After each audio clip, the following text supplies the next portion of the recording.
pamamagitan ng ganitong paglilinis, sinubukan din ng Panginoon na linisin ang Sodom.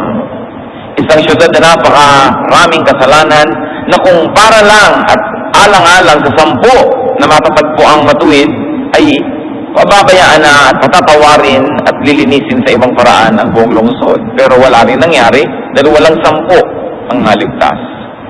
At ang Panginoong Jesus, ang anak ng Diyos, ang talagang climax ng salvation ministry ng Panginoong Diyos sa langit, ipinadala niya ang kanyang bugtong na anak upang akuin ang kasalanan ng lahat ng tao na hindi na yata kayang linisin ng sarili. Inako, inilagay sa kanyang sariling katawan at tinanggap ang parusa para sa kasalanan, so that now it is no longer just through cleansing of humanity, but through grace and forgiveness, that God accepts us for what we are and makes us clean through the work of His Son, Jesus. At ngayon ang tao makababalik sa Diyos kahit pa nga nagkasala ang lahing sangkatauhan, at ang bawat individual na tao nagkasala rin makababalik sa pamamagitan ng grasya, ng patawad, ng kabaitan ng Diyos sa pamamagitan ng sakripisyo ng kanyang anak na si Jesus. Itong napakalaking ginawa ng Diyos na dapat ay ipagsapuri at hindi lang papurihan siya para dito, sapagkat ang pinakamataas na papuri sa ginawa ng Diyos ay ipamalita ang kaligtasan na ngayon ay walang bayad. Walang dapat na pagdurusang gawin para luminis.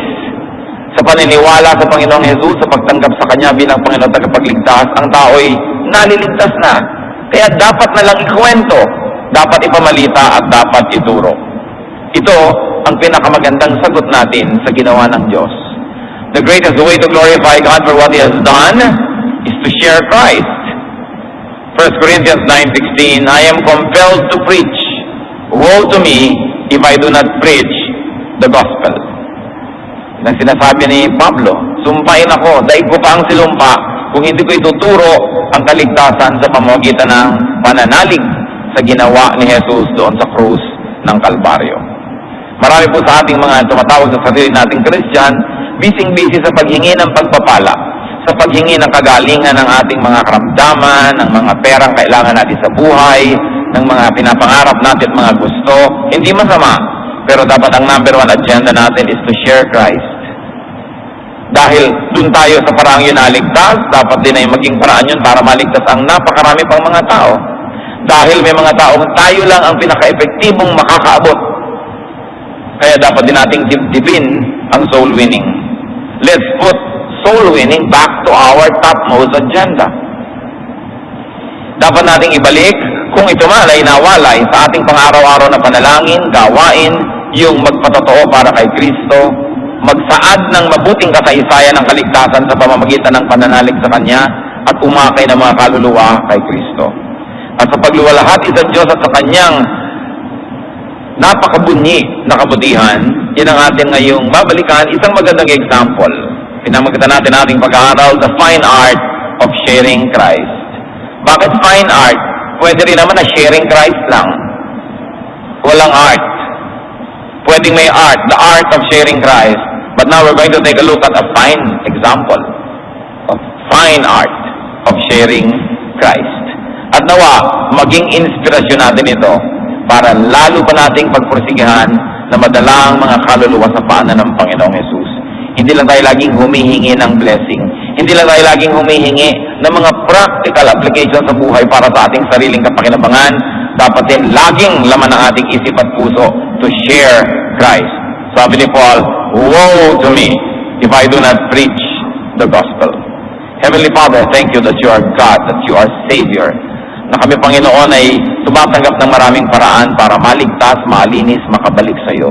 Turuan mo nga po kami ngayon sa pamamagitan ng halimbawa ng aming pag-aaralan at marami pa nasasagi sa aming isipan habang kami kinakausap mo ang maging bunga nito, Lord, that we may be fruitful, productive, powerful soul winners. Ito ang aming pinakamagandang papuri sa iyo. Ito ang aming pinaka-mainam na pagsusukli sa kagandahang loob mo na ang kaligtasang aming tinanggap at tinatamasa ay maibahagi din namin sa iba. Teach us, forgive us our sins, cleanse us, O God, make us whole, speak to us, empower us, lift up yourself, protect us from lies and falsehood. At i-protect ka rin kami, Lord, sa katamaran ng soul winning at nais naming lagi na maging maalab, mainit ang aming dibdib sa paglilingkod sa inyo sa pamamagitan ng pagdadala ng mabuting balita ng kaligtasan sa higit na maraming tao. Bless us, be the speaker, use your servant as your instrument, and change us to be very, very powerful soul winners. In the name of Jesus, your Son, who died for us, we pray. Christianity was very young. Bagong-bagong henerasyon ng mga mananampalataya sa Panginoon noon ang nagtuturo at nagsisikap. And because of that, Christianity was growing and spreading. All of this growth was because of effective sharing. Wala pa naman ng radyo, walang telebisyon, walang mga text, walang masyadong paraan ng communication, but Christians were growing. Conversions were happening by multitudes because of effective sharing. At kung hindi lumalago ang isang church, hindi lumalago ang gawain ng Panginoon, hindi lumalago ang isang home church, ang isang Bible study group, ang isang fellowship ng mga mananampalataya, pwedeng isa sa mga pinakamadahilan, hindi effective ang sharing o baka wala. Let's take a look at some fine points in sharing Christ. Acts 8:26 to 29. Now an angel of the Lord said to Philip, "Go south to the road, the desert road that goes down from Jerusalem to Gaza." So he started out, and on his way he met an Ethiopian eunuch, an important official in the charge of all the treasury of Candace, queen of the Ethiopians. This man had gone to Jerusalem to worship, and on his way home was sitting in his chariot reading the book of Isaiah the prophet. The Spirit told Philip, "Go to that chariot and stay near it." Ang gandang opening. Si Philip, isa sa mga pinaka-powerful evangelists of those times, ay kinausap ng anghel ng Diyos, ng Espiritu ng Diyos, pumunta ka doon sa ganong kalasada at meron akong ipagagawa sa iyo doon. At tamang-tama naman, dumadaan doon ang karwahe ng isang Ethiopian eunuch. Hindi yun yung chariot na dalawa lang ang gulong, yun yung mga apat ang gulong na pwede kang humiga, very comfortable. May bubong para sa mga royals at sa mga number one alalay ng mga royals. Now this guy was a eunuch. What were the eunuchs? Hindi lang naman sa Africa, sa Ethiopia, may mga eunuch sa China, sa maraming mga matatandang mga kabihasnan. Ang mga eunuch po ay mga lalaki na batang-bata pa lang, sa edad 7, 8, o 9 na taong gulang, they are castrated. Their testicles are removed so that they will not grow to become full men. Why? Because they will be trained and they will be groomed to serve the female members of the royal family. Sila ang kasama ng mga reyna, ng mga prinsesa, ng mga asawa ng hari, kung marami siyang mga asawa sa kanilang kabihasnan. Sapagkat yung mga eunuch ay lalaking malalakas ang katawan, pwedeng pagtiwalaang mag-alaga at tumulong at gumawa ng maraming mga gawain sa palasyo ng mga babae. Lalo po nung araw, ang mga palasyo ng babae hiwalay sa palasyo ng mga lalaki. Ganun yung mga tahanan nila Queen Esther noon, nung pangapanahon din na yun, may mga eunuch din. At syempre, ayaw naman ng mga kalalakihan ng aristocracy at ng monarchy na sila ay madaya ng mga lalaking katulong doon at baka biglang na-inlove na yung reyna doon at may nangyari na. So kinakastrate sila bata pa lang. And because they are castrated, they don't grow to become full men.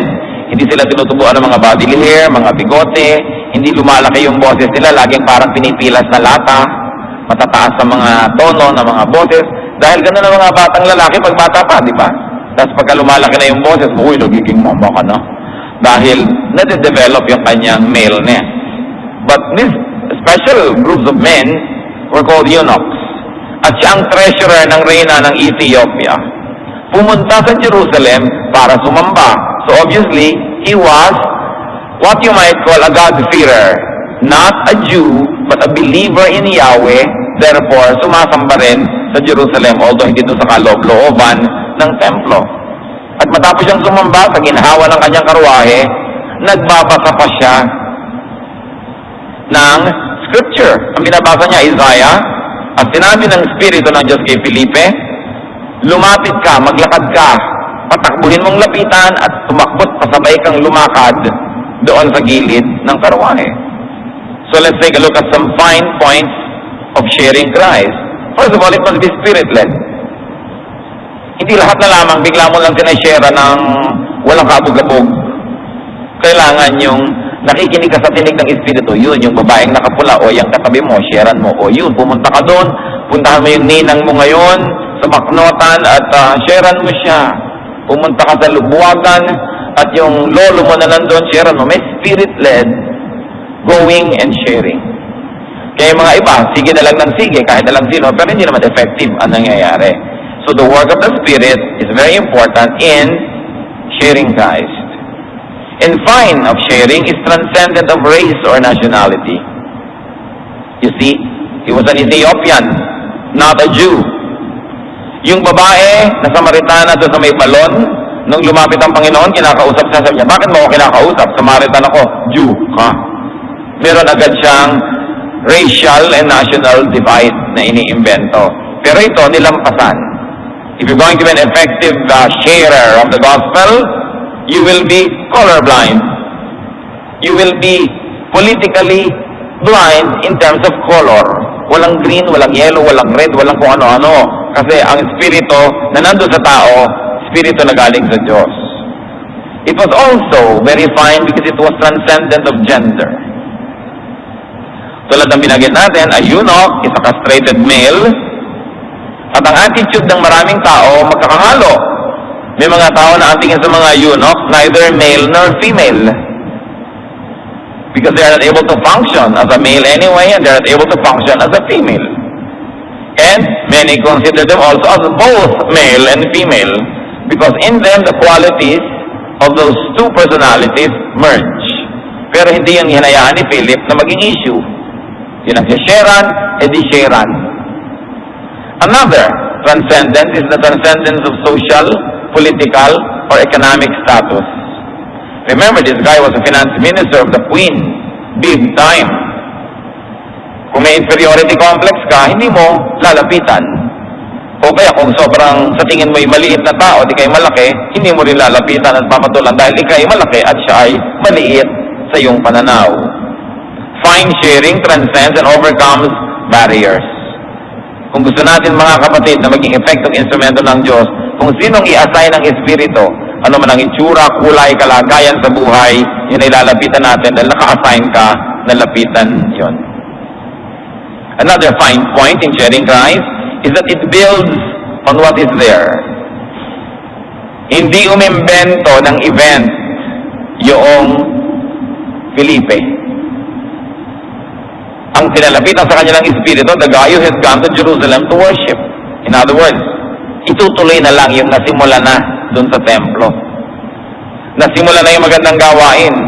So it was from worship. This guy was reading scripture. I'm sure marami sa atin dito pagkagaling sa worship, sa sasakyan pa lang, kung hindi kayo ang nagmamaneho, nagbabasa na naman kayo ng Bible, di ba? Parang katulad tayo nitong Ethiopian eunuch. Sabik na sabik sa salita ng Diyos.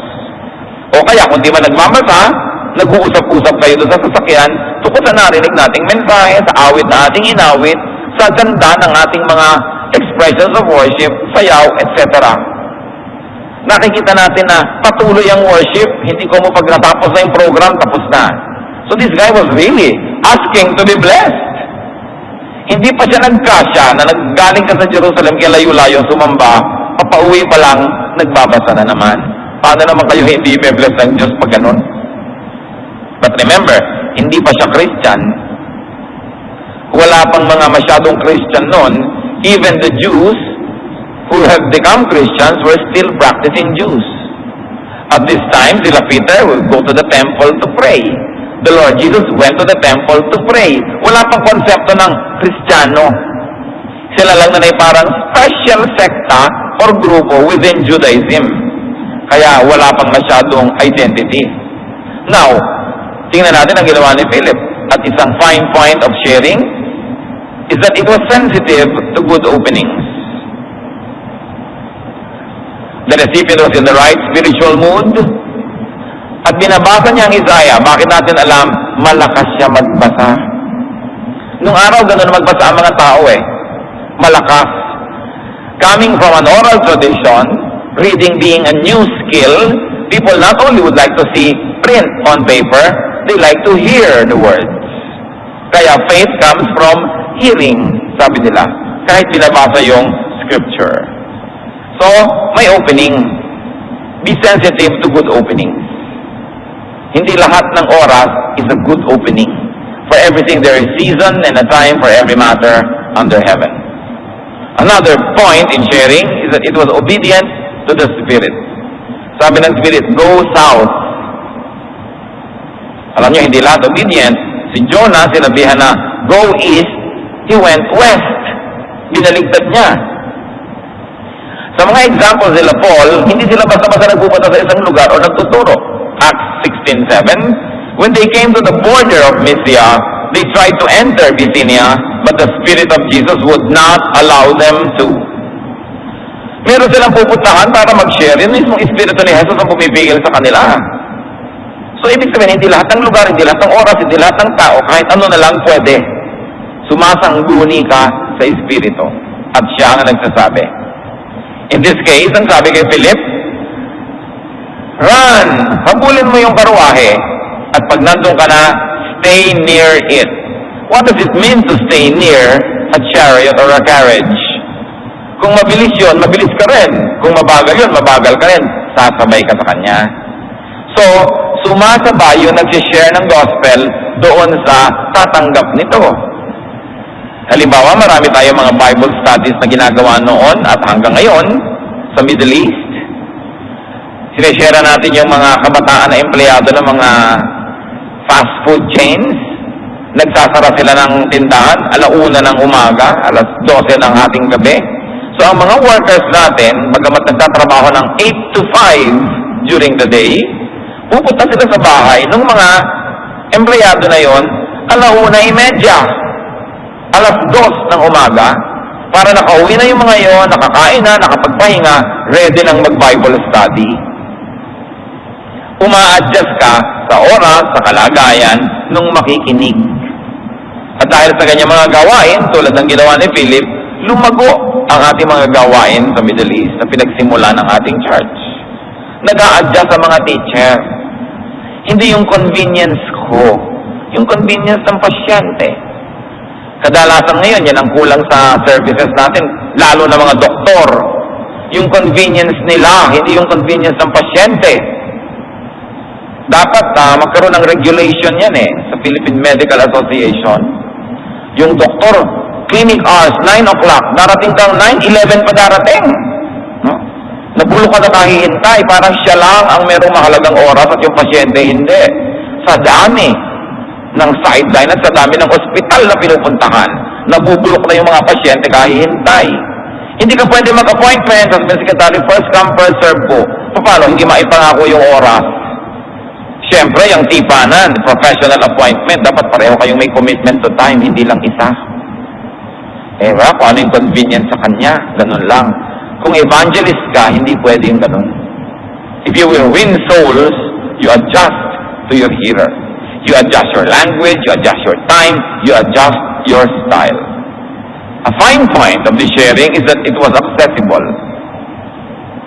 Nandun lang, proximate, safely distant, but prepared to be near whenever the occasion calls for it. It was not threatening, naglalakad lang naman kasabay, ano ba naman ang masama doon? Acts 8:30, then Philip ran up to the chariot and heard the man reading Isaiah and the prophet.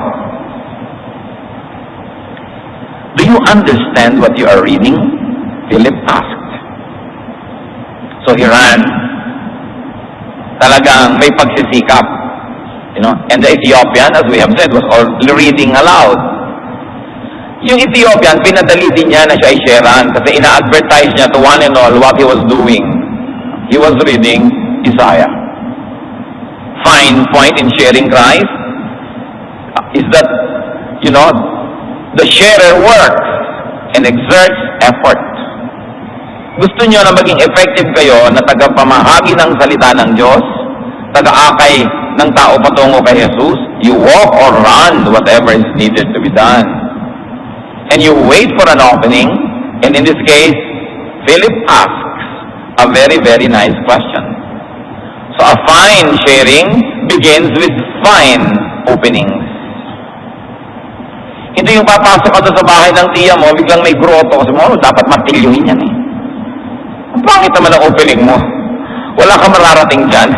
Yung mga ganyan nag-share, walang nadadalang kaluluwa sa Diyos. Dinadaan sa dahas.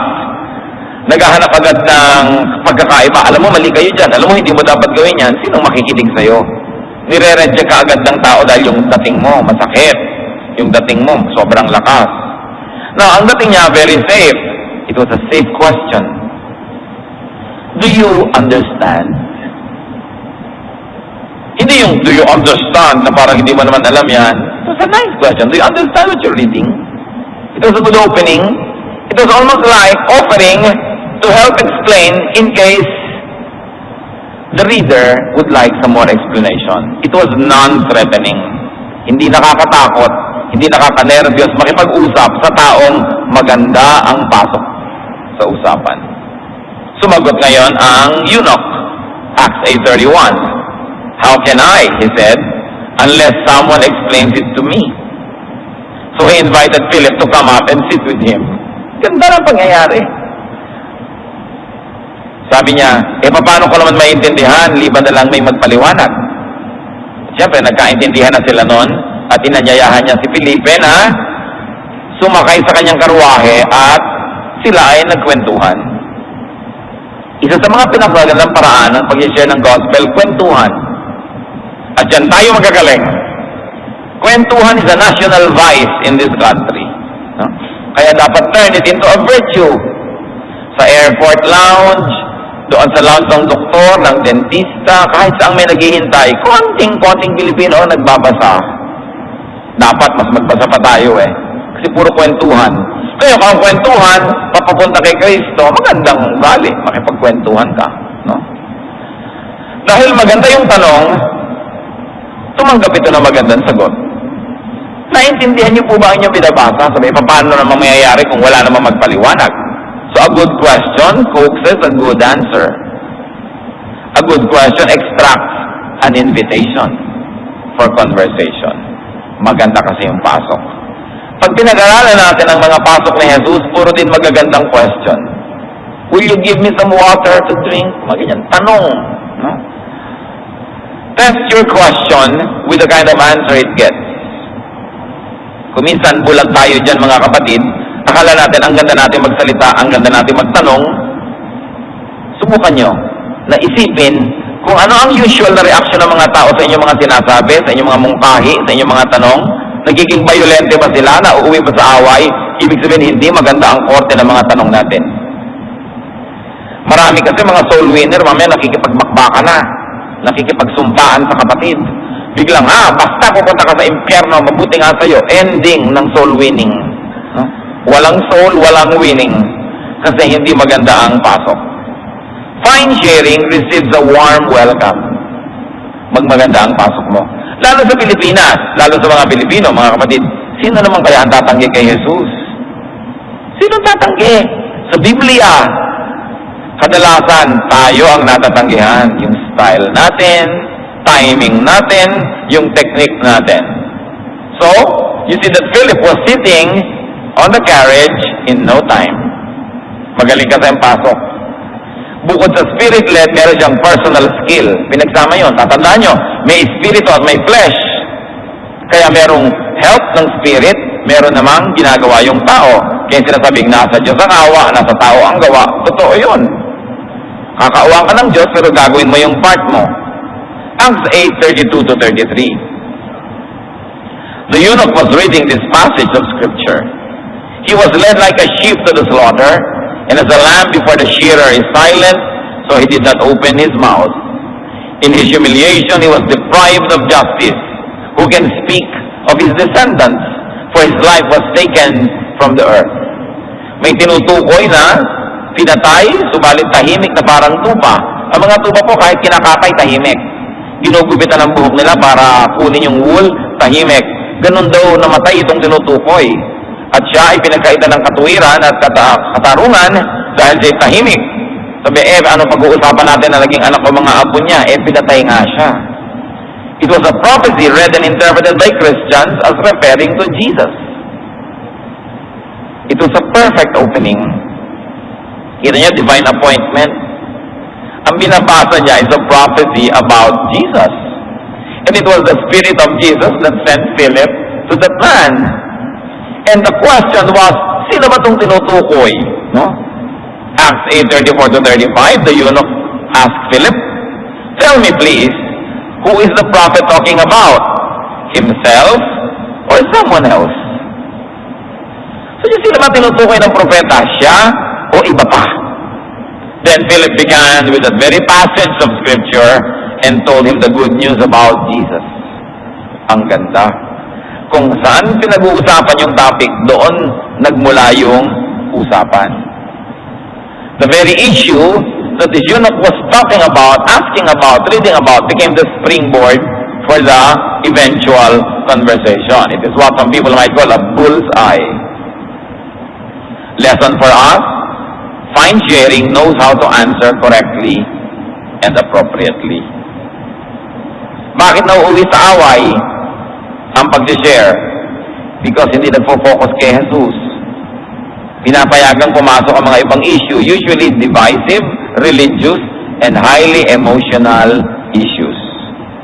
Remember, pag nag-share tayo ng gospel, ang gusto natin, maunawaan ng tao kung sino si Kristo, anong ginawa ni Kristo para sa kanya, at tanggapin niya si Jesus, at yung ginawa ni Jesus para sa kanya. Stick to that. Pag may iba pa siya mga tanong, religious in nature, paano ba kayo magbaptismo, lubog, wisik, buhos, etc., etc., saka na natin pag-usapan yan. Merong mas dapat unahin. Yung ginawa ni Jesus at kung paano tayo makikinabang doon. May lugar para dyan. May magtatanong ng mga, bakit kayo hindi nag-aantanda? O naniniwala ba kayo kesang ganun at kesang ganito? Ganun, napakaganda mga topic pag-usapan natin sa 2012. Ngayon, pag-usapan natin ito dahil napakahalaga nito at gustong-gusto kong pakinabangan mo agad. Huwag niyong papatulan yung mga topic na yung alam niyong pupuntahan ay gulo. Kaya marami sa mga galit sa mga born-again Christians, hindi naman yung mga tunay na kalaban, kundi mga kamag-anak at kaibigan.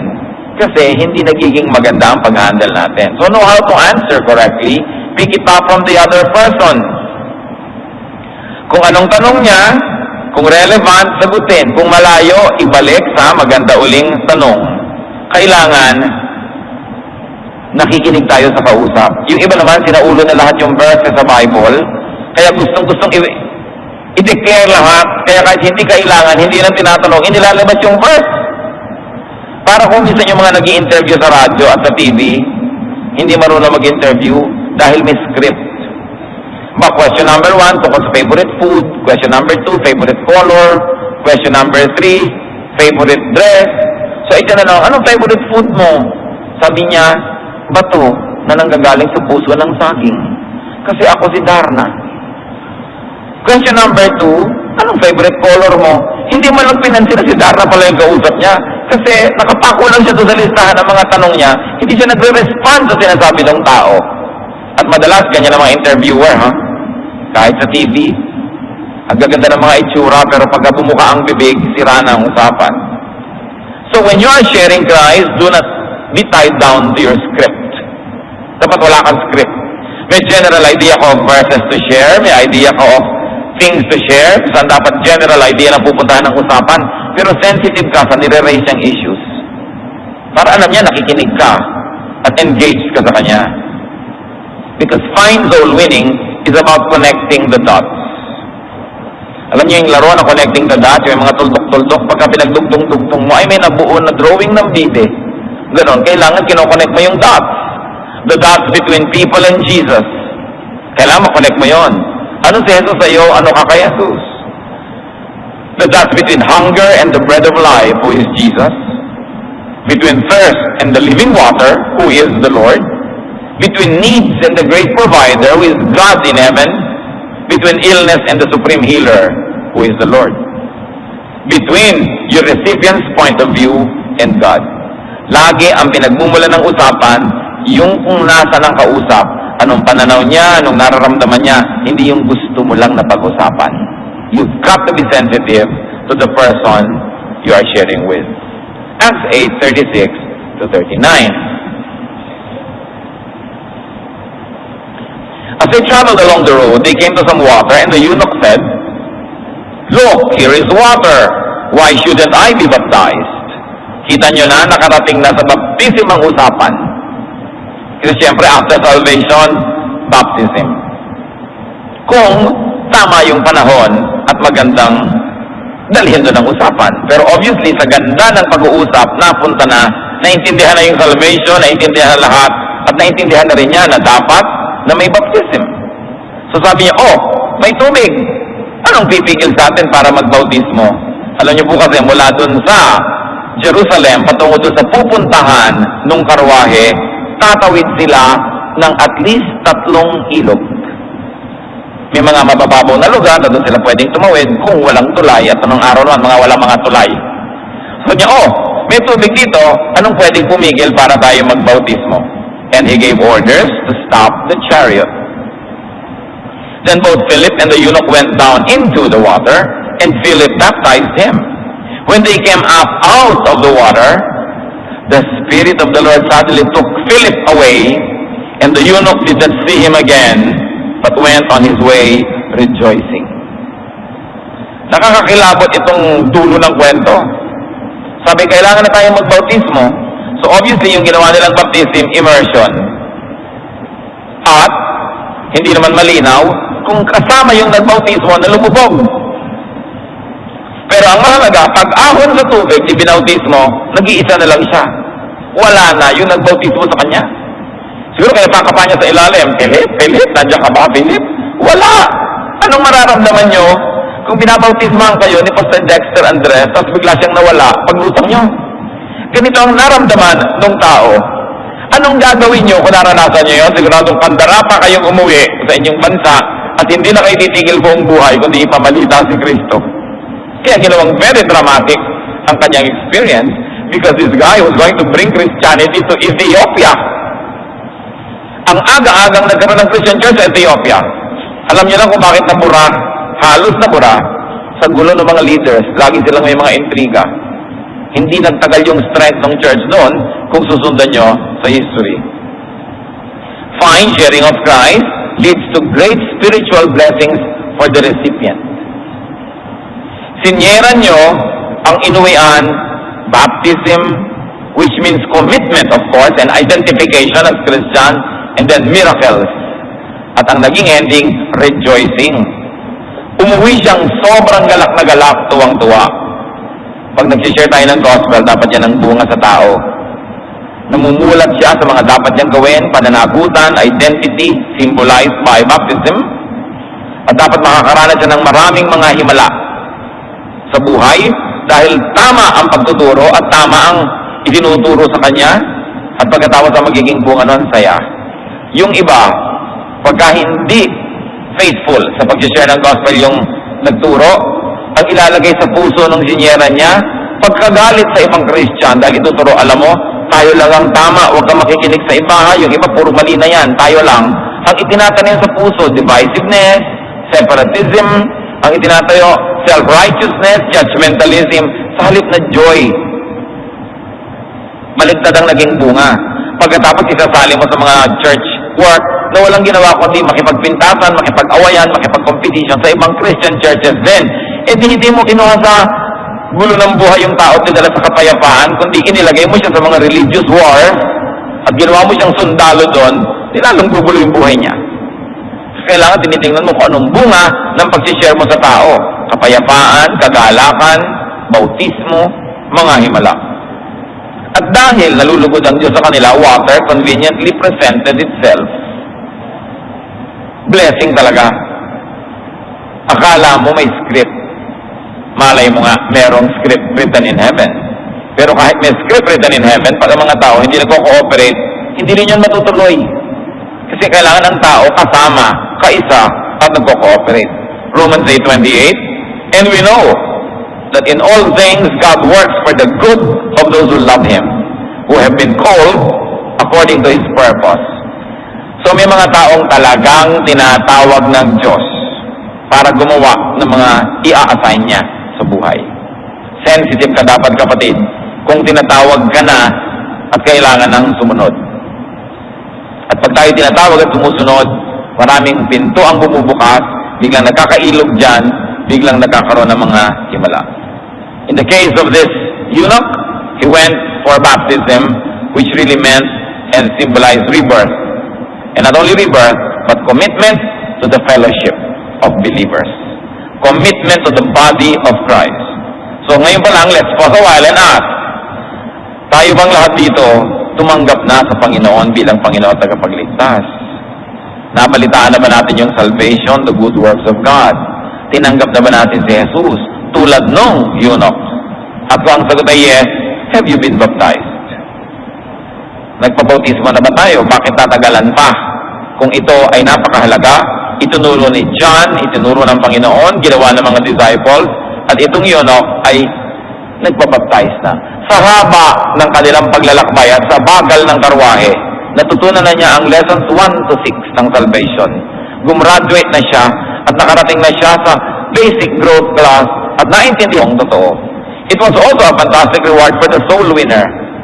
Obviously, na-delay ang schedule niya sa kanyang pupuntahan dahil ipina-accommodate sa kanya itong si eunuch. So, ang ginawa ng Panginoon, naghimala para buong bilis na siyang makarating sa kanyang pupuntahan na naabala siya dahil sa pag-accommodate dito sa Ethiopian. Acts 8:40, nung mag-disappear si Philip. Philip, however, appeared at Azotus and traveled about, preaching the gospel in all the towns until he reached Caesarea. So, biglang yung dapat siyang puntahan, nandun na siya. Parang wala rin nawala sa oras niya. Alam nyo, pag nagbibigay tayo ng oras sa Diyos, ng oras sa paglilingkod, sa pagsunod sa Kanya, na o-organize ang buhay natin, mas lalo tayong maraming nagagawa. Kesa sa ayoko magturo, ayoko kumanta sa choir, time consuming yan, ayoko mag-commit, marami kong gagawin. Tingnan nyo, kung natatapos nyo nga ng maayos sa mga ginagawa nyo. Pero pag isiningit yung pilit, at sa simula naman ay pilit, kasi may effort talaga, yung paglilingkod sa Diyos, makikita nyo, inaayos ng Diyos sa buhay natin, na yung ibang dapat sanang gawin natin, may iba na palang gumagawa. Nadadali yung marami para bigyan tayo ng oras ng Diyos sa paglilingkod sa Kanya. Natural siya, isang matapat na Panginoon. Hindi naman siya ipapahamak dahil naglingkod tayo sa Kanya. Pero yung mga hindi makapaglingkod dahil busy, aber, natatapos nyo ba talaga mga ginagawa nyo? Are you really satisfied with the outcome of your daily life? Dapat inuuna ang paglilingkod sa Diyos. In this case, pinaghimalaan pa siya, nawala siya dito sa isang iglap, nandun na siya sa pupuntahan niya. Hindi naman siguro mangyayari sa atin yan ngayon, although sino ba ako para sabihin hindi yan mangyayari, but don't always expect it. Expect a more practical way how God manifests His delight in you. Umaayos ang mga schedule. Nagkakatiyap-tiyap ang mga bagay dahil kung gusto ka i-bless ng Diyos, sino makakapigil? Eh kung ayaw, sino makakapilit? So dapat talaga uunahin natin yung pagsunod sa mga udyok ng Espiritu. So Philip reappeared in Azotus, nakatipid sa oras at sa pagod. It was a bonus, a consideration for Philip because he was obedient. Christians are to share the gospel. Christians are to win souls.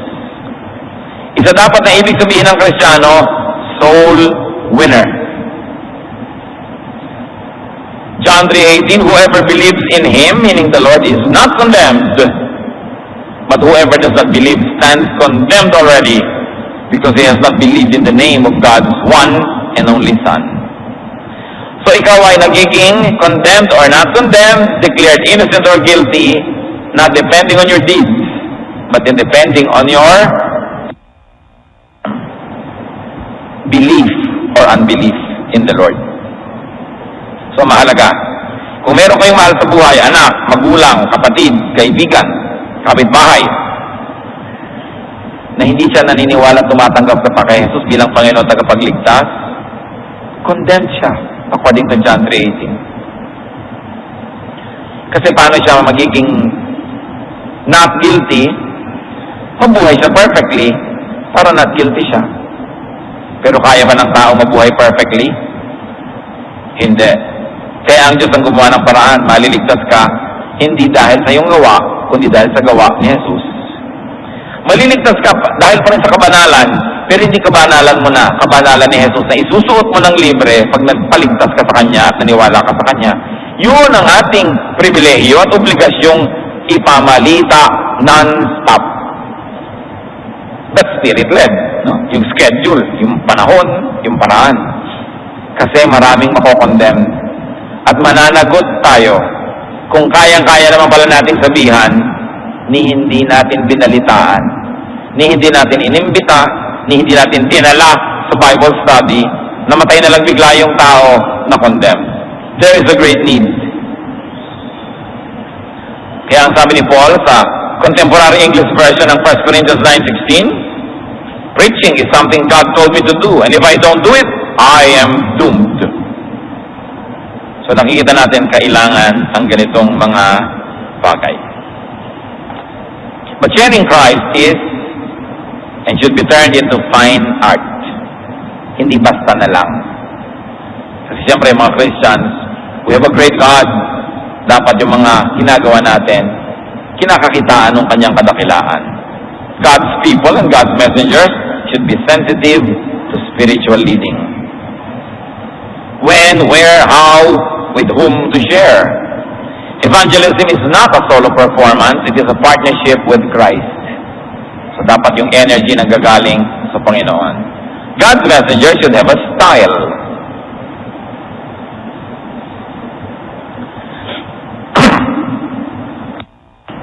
Kung minsan, may mga guide, how to share the gospel, may mga style dyan, nakasulat na, kung gusto nyong gayahin, gusto nyong i-adapt, hindi yun masama.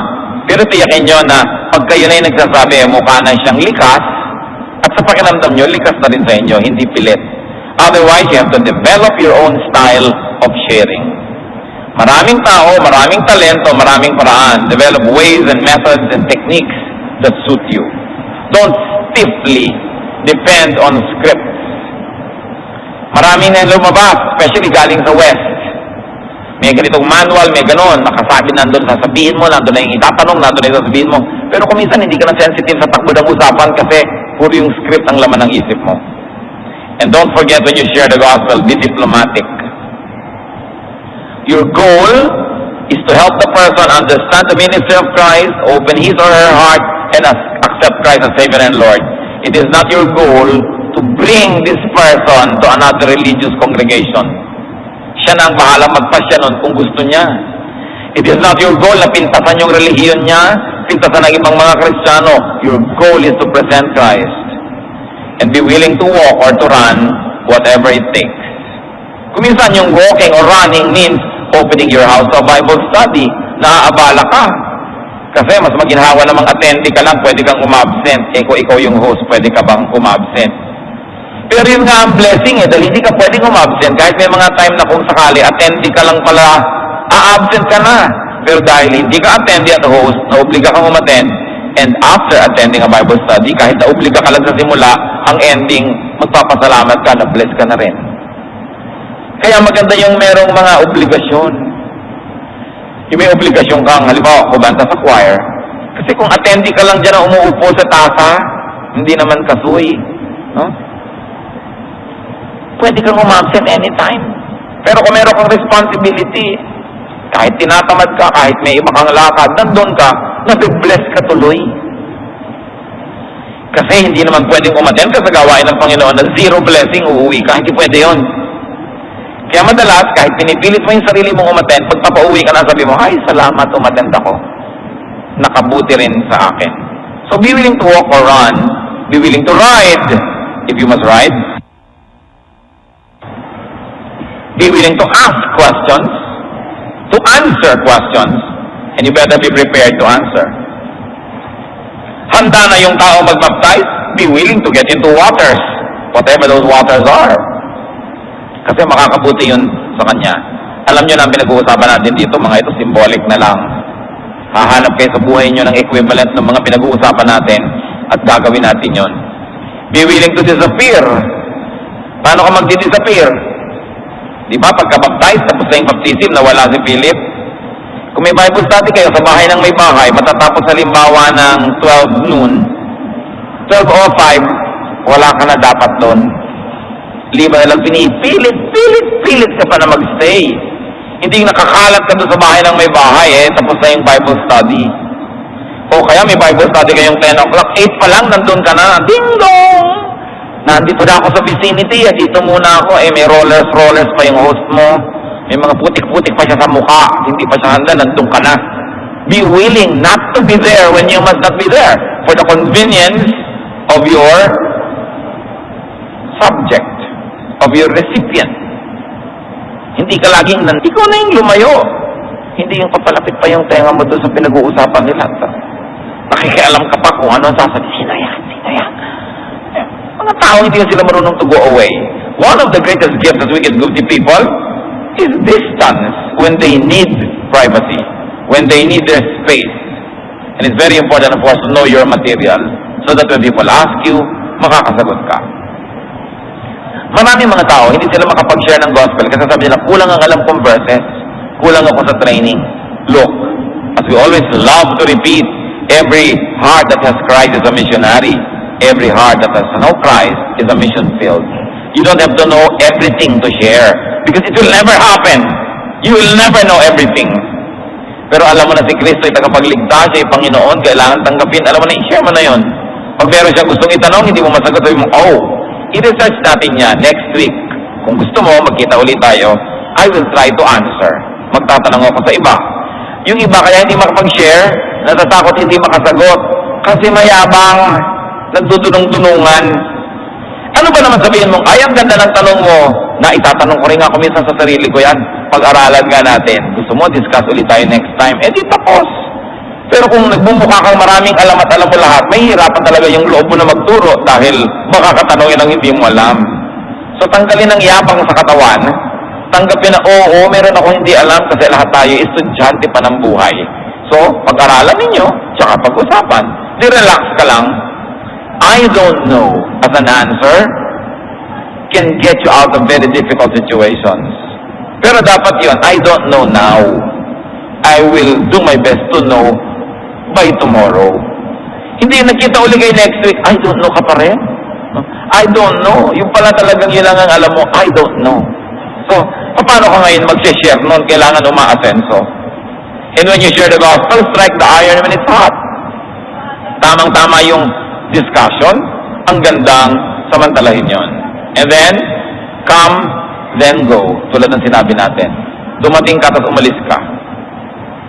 Alam naman natin lahat ito mga kapatid Pero sabi ng mga matatanda, paalalay kamot sa tao na kalilimot. So ang tanong is, how is your soul winning?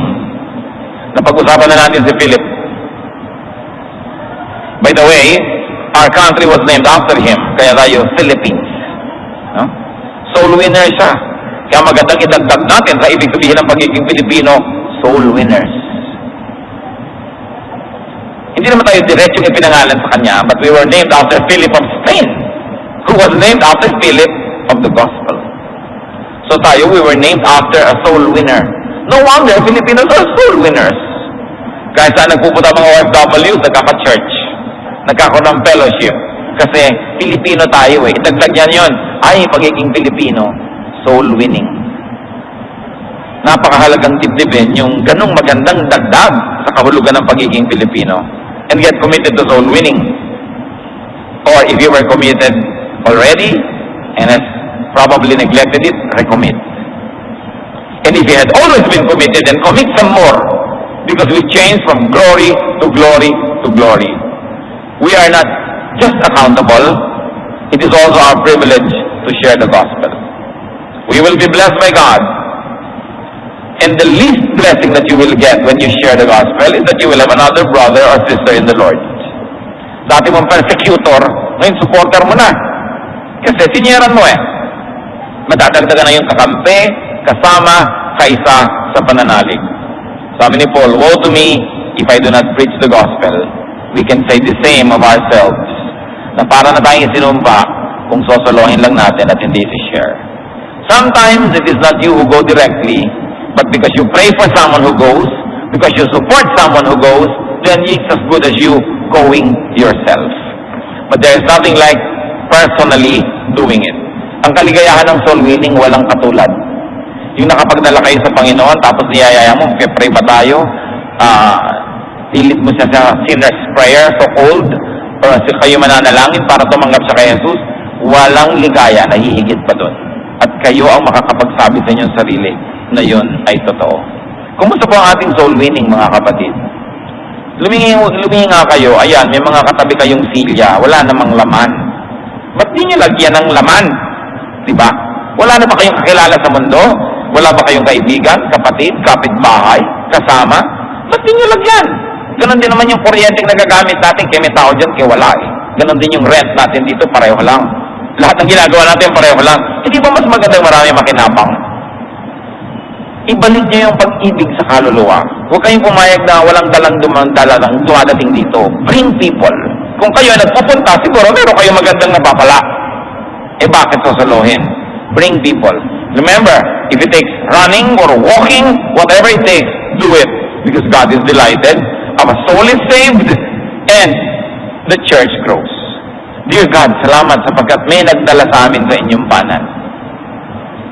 Salamat dahil merong isang araw na may taong lumapit sa amin, sinyeran kami. May nagturo, may umawit, may nag-preach, tinablan kami at tinanggap namin kayo sa aming buhay. Salamat sa araw na yon. Nawa yung araw na yun na magpaulit-ulit ng maraming beses na kami naman ang ginagamit nyo para merong makakilala sa iyong anak na si Jesus, merong tumanggap, may maligtas, may madagdag sa kaharian mo dito sa lupa. Teach us, O God, pag-apuyin mo sa aming dibdib yung init ng soul winning. Na kami magkaroon ng genuine love for lost souls, that we will be willing to work, to sacrifice, if needed, so that a soul may be saved. Turuan nyo kami, at nawa Panginoon, kayo ang kumilos sa amin. Mga kapatid, dahil lang saglit, I want you to pray specific prayers. Pray for at least 5 people with names and faces in your heart.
And mind 5 people that you would like to share the gospel with.